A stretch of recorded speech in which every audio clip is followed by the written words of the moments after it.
सुभान अल्लाह सल्लल्लाह सुभान अल्लाह सल्लल्लाह सुभान अल्लाह सल्लल्लाह। दाची हलीमा वाली ॾाढी कमज़ोर हाई।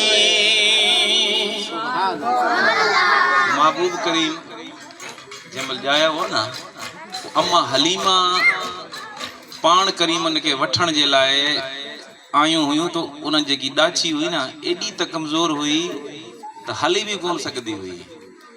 उन्ही खां उन्हनि सां गॾु ॿियूं ॾाची बि हुयूं उहे भॼी करे पहिरें मक्का में पहुची वियूं पर हज़रत हलीमा जी ॾाची एॾी कमज़ोर हुई न उन खे कुझु खाधल हुयो न पीतल पाणी। तव्हां असांजे घर में बकरी हुजे न उनखे मानी न विझूं या गाह न विझूं केॾी सुकी वेंदी आहे।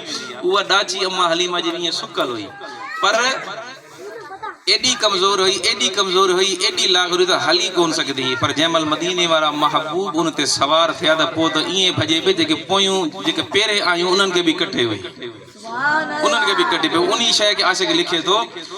ॾाची हलीमा वाली ॾाढी कमज़ोर हाई। ॾाची हलीमा वाली ॾाढी कमज़ोर हाई। कदम कदम ते डांदी एजी बेज़ोर हाई। कदम कदम ते डांदी एजी बेज़ोर हाई।